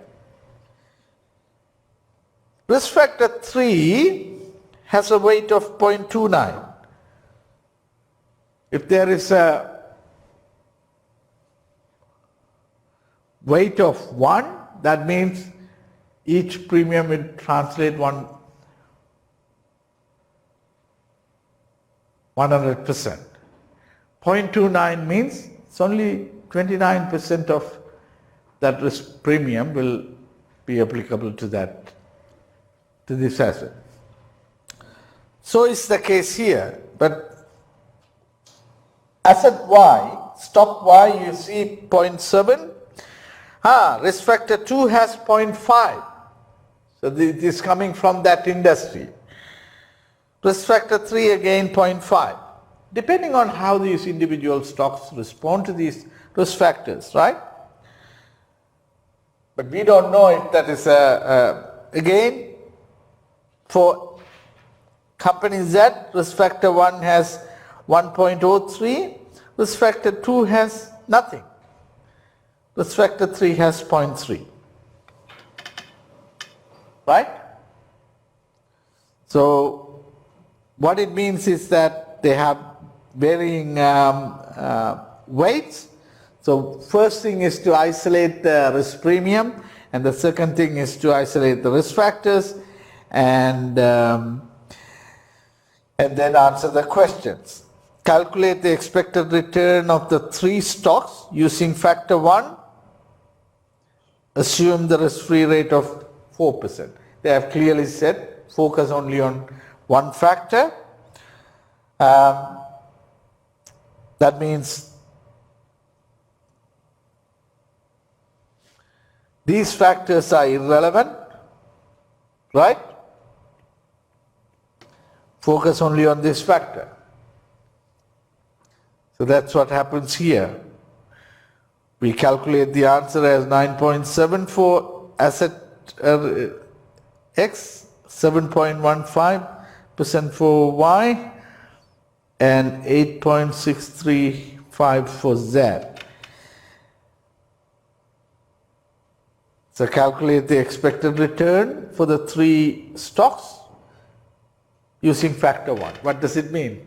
Ignore factors 2 and 3, focus only on factor 1, right?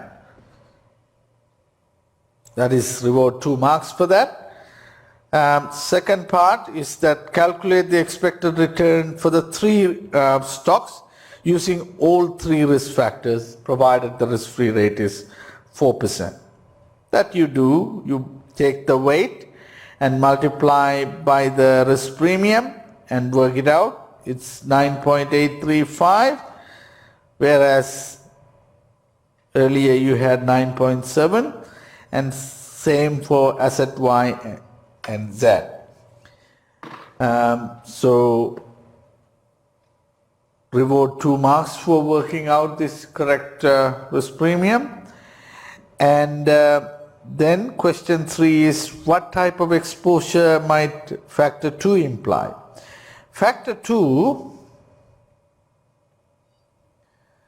as you know, factor 2 has no sensitivity with respect to 2 stocks. It has only sensitivity with respect to 1, whereas other factors equally have some weight, right? So what does it mean? We can't regard this as a common risk factor. It is a particular risk factor attached to a given industry or something. So acknowledge that you will be rewarded 2 marks for that. Okay. So that is question 2. Are we viewing that question from the perspective of systematic and unsystematic risk? Well, if that is a common risk factor, it will be systematic, right? There's some connection between systematic and unsystematic. But if that is an industry risk factor, then it won't be a common one. It won't be systematic for the entire market, macro market, right? There's some relevance there. Yeah.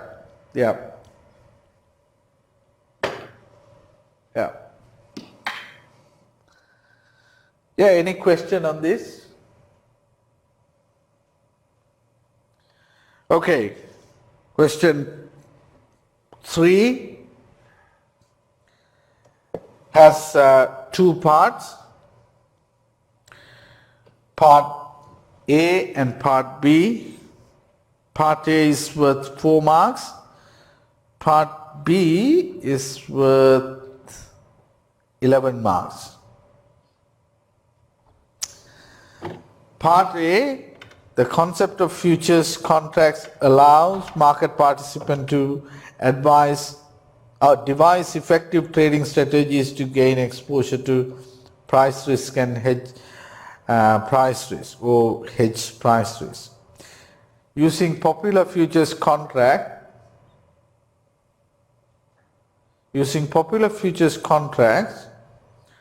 on treasury bonds as an example, explain how demand acts as the key determinant for the success of this category of futures contracts. So we all use futures contracts to devise effective trading strategies to gain exposure to price risk or hedge that risk. Say for example, if you want to gain exposure to long-term interest rates, you can take a particular position in the futures market with the bond futures, right?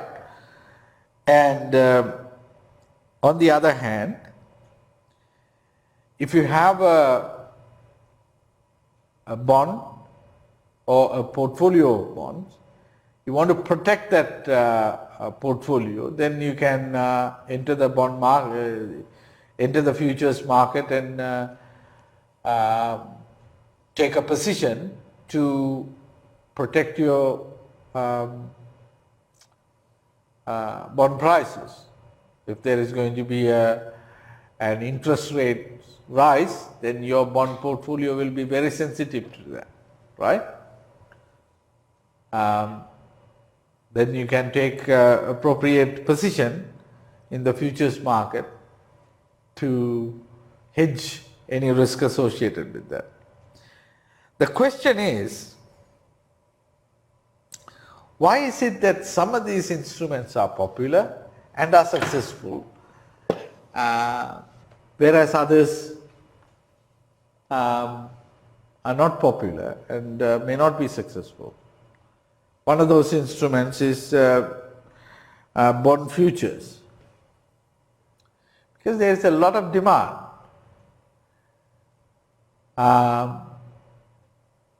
There's a lot of demand for soybean, right? There's a lot of demand for corn oil. There's a lot of demand for crude oil. These are the factors. The demand is the one that drives these creation of these futures instruments and the success of those instruments. If there is no demand, no one is going to buy those things, right?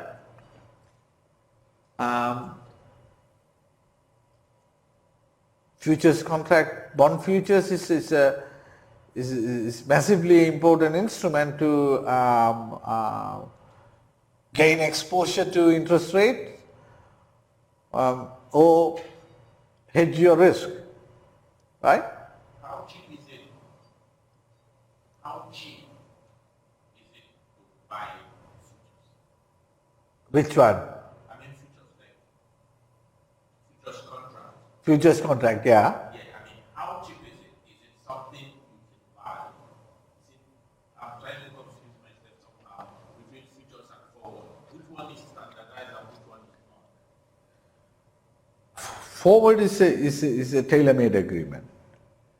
Futures is a standard contract, standardized contract, right? That is the one that has the higher price, like thousands of. No, it is a very efficient instrument, and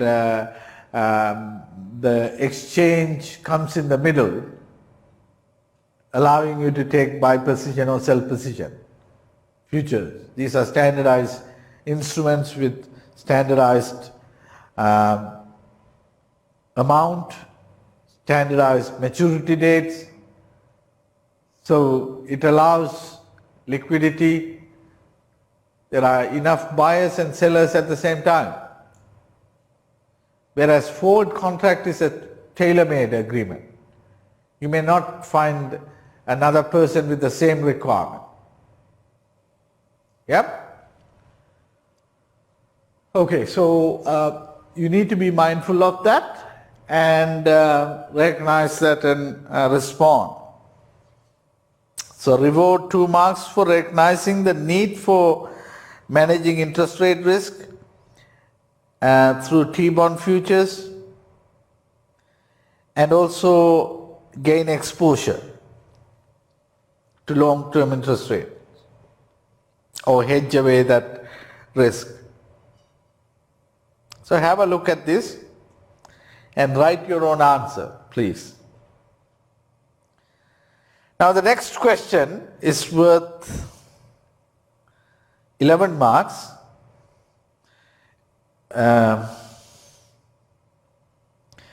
It's about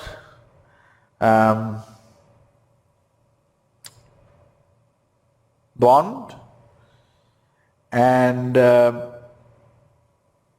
sensitivity to interest rate changes, right?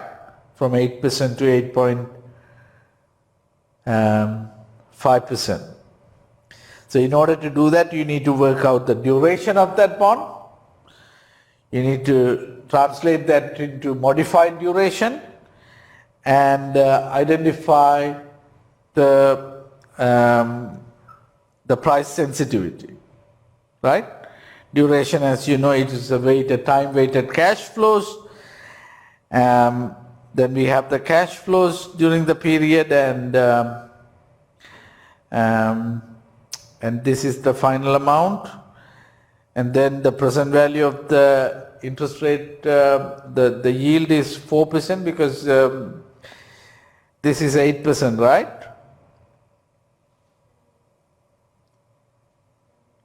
Huh? Semi-annual, exactly. So given that it is semi-annual, it is 4%. You can work out the present value factor as what? 1 over 1.04. That is the present value factor here, right? And so on. Then you can work out the second one. 1 over 1.04 to the power of 2 is the second present value factor, 0.92455. Then work out the present value of all the cash flows. The total amount is that, and work out the present value of as a percentage of the price, bond price, that is 94,757. 2,800 is only 3%, and so on. So work out the weights and then multiply that by the weight, and you have the time weighted cash flows. The sum of that is 5.66, which is the duration, right?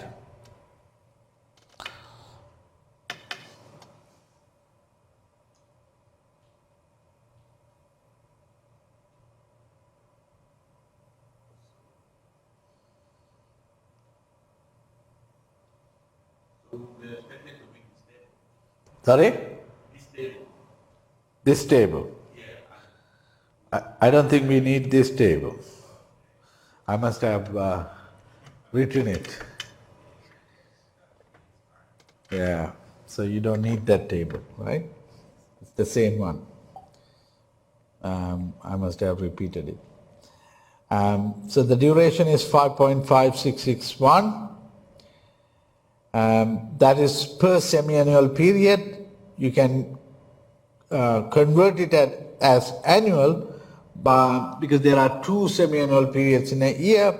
That comes to 2.78 years. If you go back to that question, it's a 3-year bond, effectively has a duration of 2.78 years. So you will be able to recover those cash flows within 2.78 years. And then you need to work out the modified duration. Take the duration and divide it by the interest rate yield, 1 plus, accounting for the number of semi-annual periods. There are 2. That gives you the modified duration of 2.676. And use that negative modified duration and work out the interest rate changes. The interest rate changes from 8% to 8.5. There are 50 basis points, so 50 divided by 100 times always negative duration. Because this is moving upwards, this is positive, so that means there is a decline. So it should be negative 1.338, right? It should be negative 1.338%. So that means the price will decline. As interest rates rise, price will decline by 1.338%, right? So you can work out the price change, 94,757 coming down to 93. Yeah, so you reward 2 marks for working out the price change as 1.338%. And then 1 mark for working out how much the price will decline and any reasonable comment, right? That's the easy marks. Does it make sense? You would have done it, right? Do you have a specimen of the listing in On Cloud Deacon? Cloud Deacon? Yeah, Do yeah, you yeah. have a specimen of the formula sheet? You have it there already? Or? Yeah, this is the formula sheet. Right? This is the formula sheet. Okay. So that is question 3. Question 4 is about, there are 2 questions. Discuss your understanding of top-down approach as part of the investment selection process. Top-down approach covers at the economy, market, the macro market, then industry, and then at the company level, right? So that coverage will earn you 4 marks, and you should clearly link that third process to the other 2, because individual companies operate within a given economy and an industry.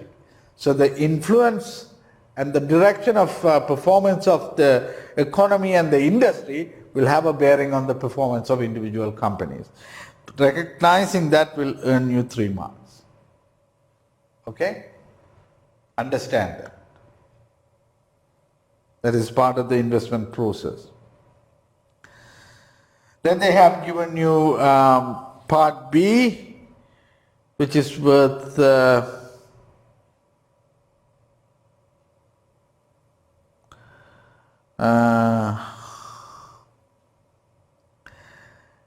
8 marks, right? Part B, they have given 4 assets and the market portfolio, the return on those portfolios, the beta associated with them, and the standard deviation. All you have to do is you have to work out the 2 measures, Sharpe ratio and Trainer ratio. Sharpe ratio is what?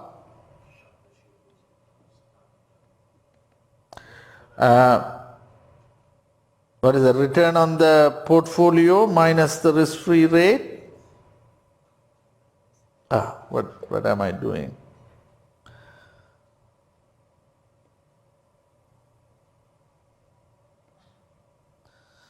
Okay, Sharpe ratio is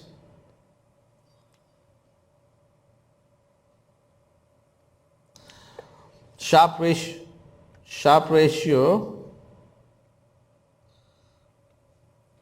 return on the portfolio minus the risk-free rate divided by the standard deviation of the portfolio, right?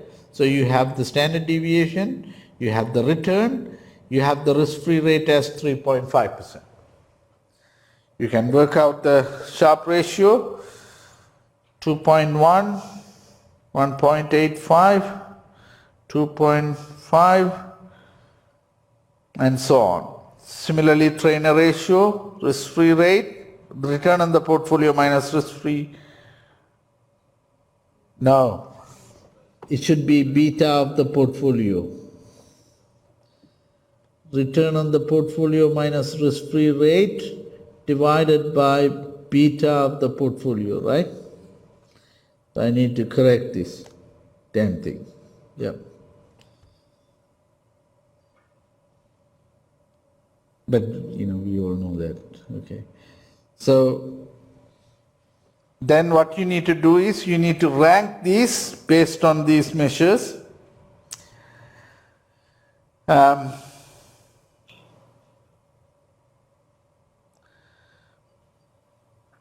Alpha, beta, gamma. Beta is the fifth one in terms of Sharpe ratio. Gamma is the top one. In terms of trainer ratio, theta is the top one. So there is a conflict in ranking. In terms of trainer, gamma is the second one, theta is the second one. So there is a consistency there. Beta is number 3, but beta is number 5 here. Alpha is number 4, alpha is number 4, so both agree alpha is number 4. Market is number 3, market is number 5. So we can see that there is a conflict in ranking.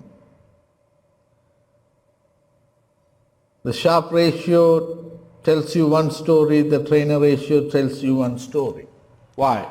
Because Sharpe ratio considers the standard deviation as the risk measure.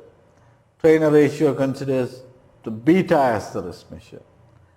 So Sharpe ratio assumes that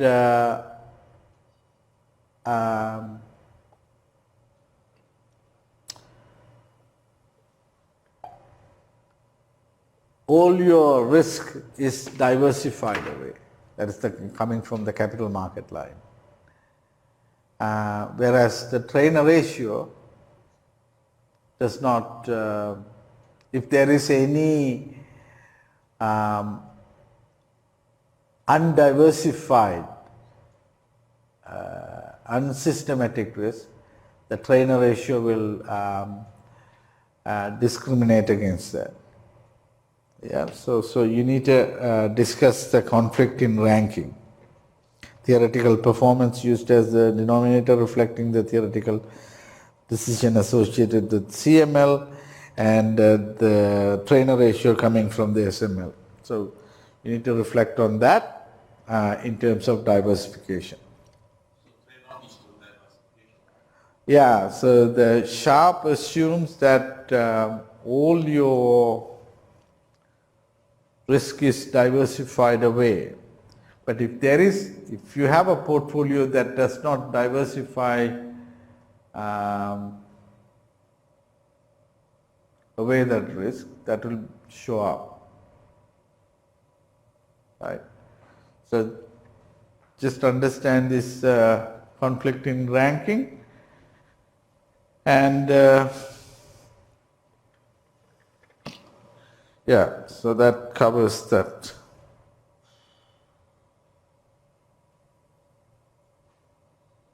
So what you do is you do this question. I'll try and upload the exam paper by itself rather than with the suggested solution, so that you can print it and attempt on your own and do that time allocation and do it. Okay?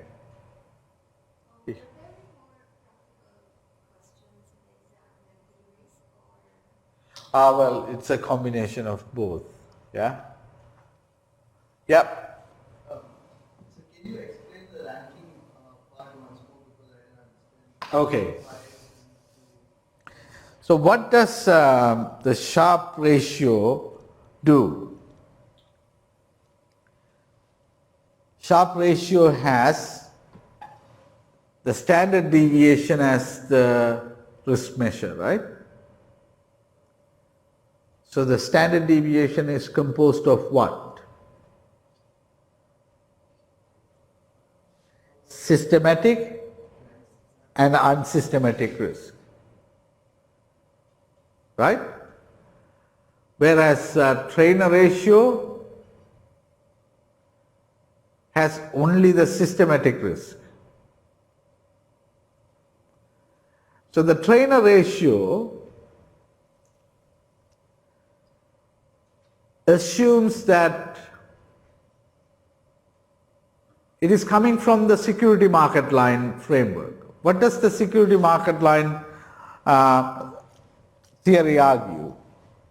It says we are not going to reward you for bearing any unsystematic risk. Your portfolio should be fully diversified away, right? If you have any unsystematic risk as part of your portfolio, then it is your mistake. The market is not going to reward you, right? So the beta component that we use as the denominator for trainer ratio is purely based on the understanding that beta is the only element that we need to consider. Whereas under the Sharpe ratio you have standard deviation, which can have the systematic component and unsystematic component, right? If you have the unsystematic risk component, what will happen? It will have bigger standard deviation. Being the denominator, it will discriminate against you, right? Am I right? But if you only have the systematic risk as the component of the standard deviation, both will give you the same ranking. So in terms of, if you have an undiversified portfolio, there will be a conflict in ranking, because these are two different measures that try to rank these. One is with the position that you shouldn't have any unsystematic risk. One has the position that there can be unsystematic risk. If there is any undiversified away risk, it will work against that portfolio in terms of Sharpe ratio. So that is the reason for the conflict in ranking. Does it make sense? I will cover this again in the revision lecture as well. My question was like, how did you rank them, like 4, 5, 3? Yes. Sorry, yeah. So how did I rank them? So what does 2.1, let's understand, what does 2.1 mean?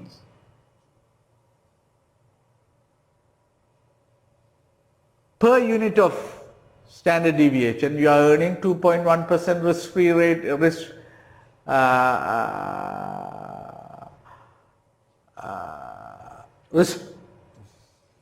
are earning return over and above the risk-free rate, right? 2.5 means you are earning 2.5% return per unit of standard deviation. So where is this? 2.416, 2.375.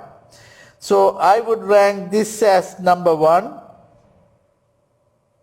gamma. Gamma is number 1, right?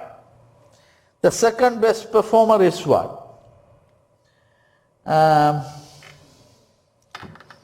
This one, right? Theta, second. The third best performer is it this one? The market? Third one. And the fourth best performer is alpha. The fifth best performer is beta. Yep, got it? And the same way we go here as well. So that's how we ranked it. Right. Okay. Good. Any other questions? Negative. Can it be negative? Why not? But can you have a negative one? Negative Sharpe ratio.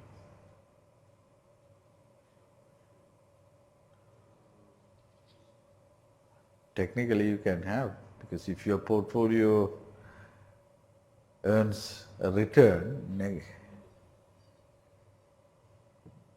less than the risk-free rate, you will have a negative Sharpe ratio. That's a good question. How do you interpret that? So per unit of standard deviation, you have earned whatever that 2% negative return. So if you have 2% negative return and 3% negative return, you would rank 2% negative return as better than 3% negative return, right? Yeah? Yeah. What does trade-off ratio? Do we rank it according to numbers? Per unit of numbers as in 1, 2, 3. So if that one is scoring high, we take one as. So again, per unit of systematic risk, you are earning that percentage of return, right? So if you look at the trainer ratio, here, sorry.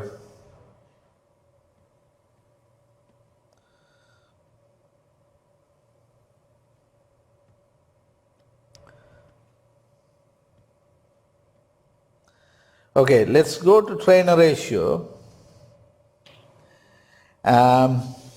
This is 2.416, this is 2.375.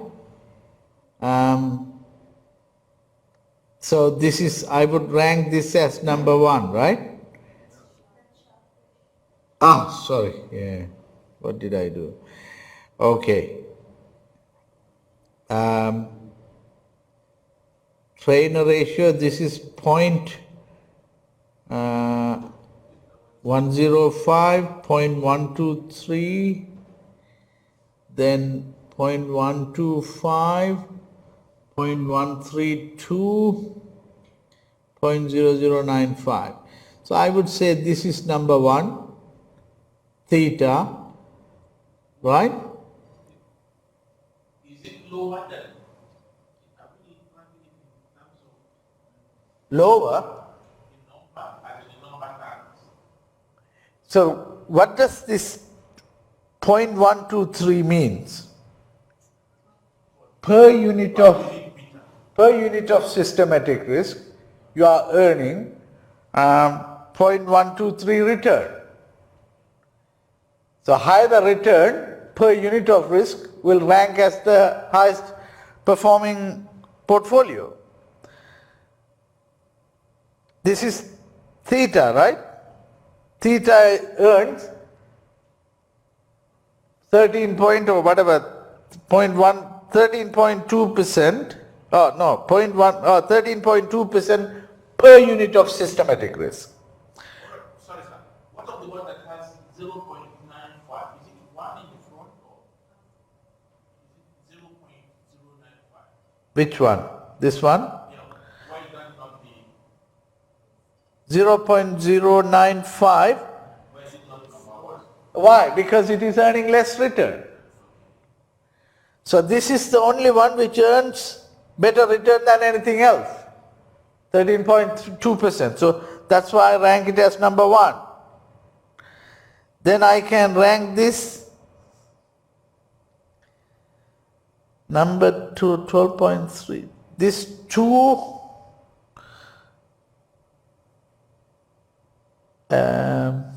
this has 3, this has 4, this has 5. Yeah? So theta is number 1. That is number 1 theta. Gamma is number 2. Gamma is number 2, right? And so on. Yeah? Does it make sense? Okay. At least we have covered one whole paper. So revision also starts here in this lecture. Yeah? So I have covered one, I knew that this topic 8 is a small topic, so I just decided I need to cover something useful for you all. So we have covered that. Now your duty is to go and sit under exam condition and do it, right? And also the other thing is teaching evaluation has started, so do the teaching evaluation as well. We will mark the assignment and let you know the assignment marks. Yeah. Any questions? Yeah. I would like to get question 3 to get explained once more, if you don't mind. Question 3. Yeah. Okay. What is question 3?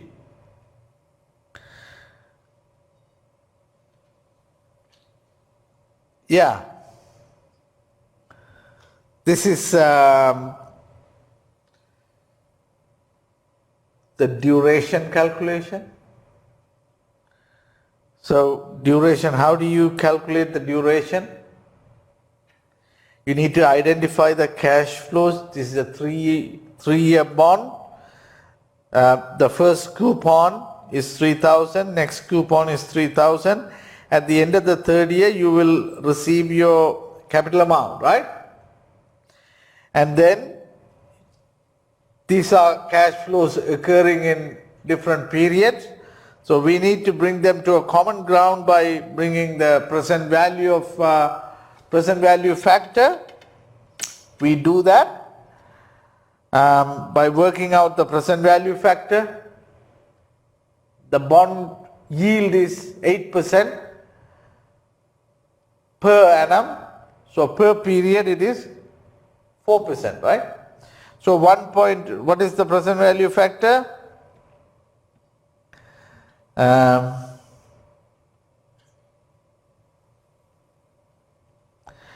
The first one, 0.96, how do you work that out? 1 over 1.04 gives you 0.96, and then 1.04 to the power of 2 to the power of 3 and so on. You work out the present value factor, multiply that cash flow by the present value factor. This is the present value of individual cash flows. Sum it up. That is the value of the bond, right? Bond price. Then, with respect to bond price, assess each cash flows and generate the weight. So 2,884 divided by 94,757 gives you 3.04% and so on. And the present value of that cash flow, 81,402 divided by 94,757 gives you the weight of 0.85. If you sum up, it will be equal to 1, all these, right? And then multiply the present value of these cash flows by the weight. You get the time weighted cash flows, right? That gives you, the sum of that is equal to the duration, right? You need to go back to topic 6. Forget about this. Then what you need is, you need to identify, you need to generate the modified duration. Modified duration is what? duration divided by 1 plus the yield divided by the number of semi-annual periods. That gives you the modified duration, that is this one, 2.617. So the price change is equal to minus D, which is the modified duration, D mod, times delta I, interest rate changes. Interest rate is said to move from 8 to 8.5%. So minus 2.676 times the interest rate expressed in basis points. 0.5% means 50 basis point divided by 100. That gives you minus 1.338% decline, right? So the price will decline. So take the original price of 94,757 multiply by minus 0.013387, that will produce this value. Yeah? Go back to topic 6 and understand it. Any question? Does it make sense? Okay.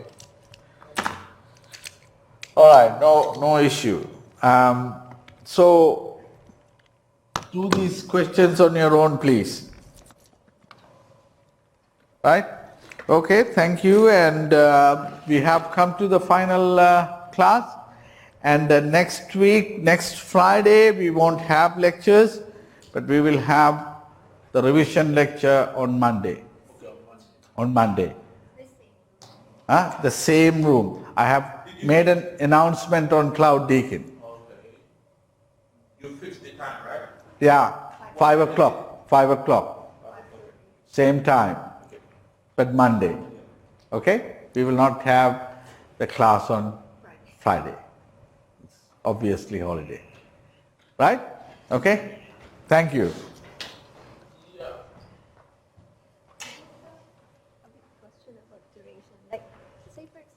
Term of the bond is 6 years. Yeah. And we get a duration of 5.5.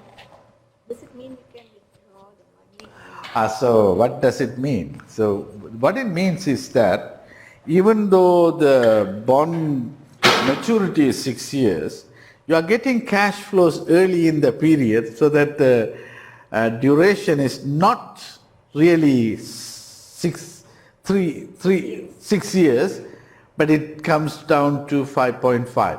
But if that was a zero coupon bond, then it would be 6 years, because you are not going to get any coupon in between, right?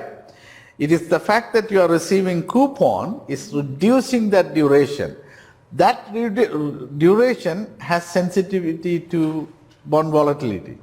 That's the reason we work out the duration. We cannot use maturity because we are getting cash flows before that, right? So it reduces the duration. Yeah, so it doesn't mean that we can withdraw the money before 6 years on the 5. Well, you can sell it, sell your bond. Yeah. Okay? All right. This is an increase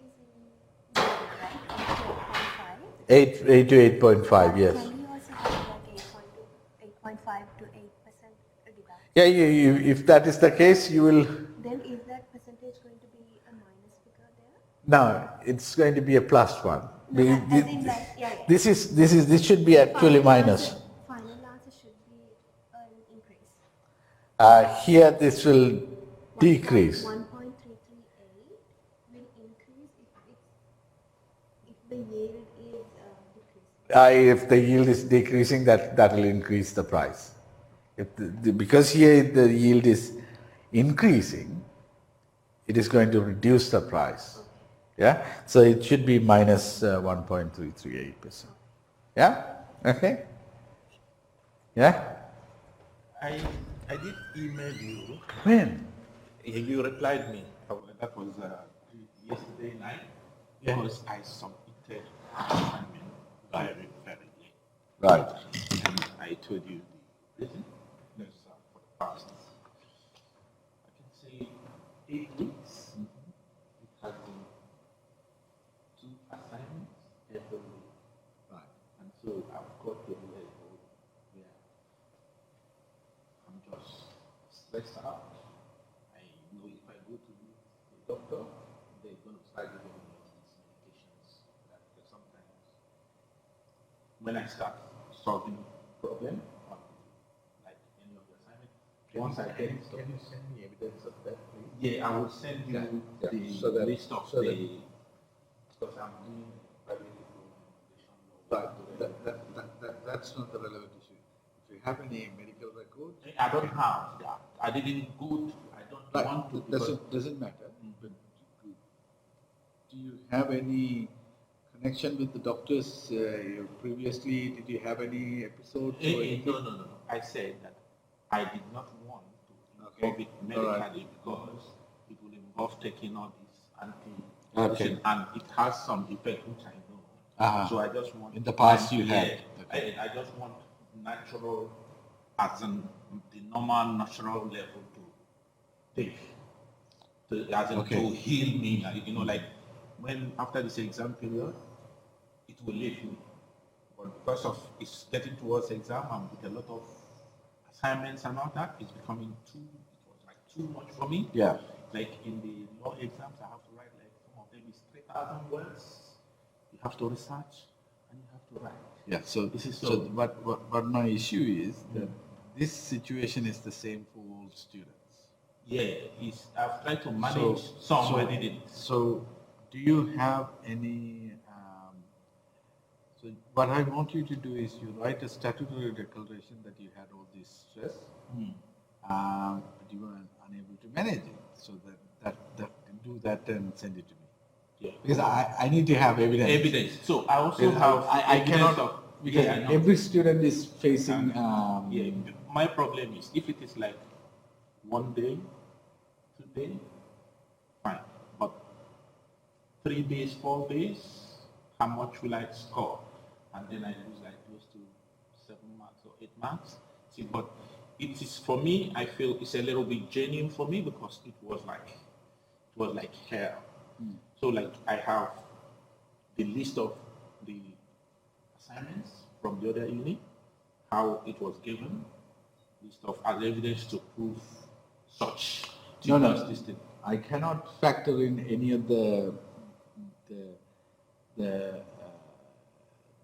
academic work you have. There is a health issue, then I will factor that in. So I need some evidence that you had this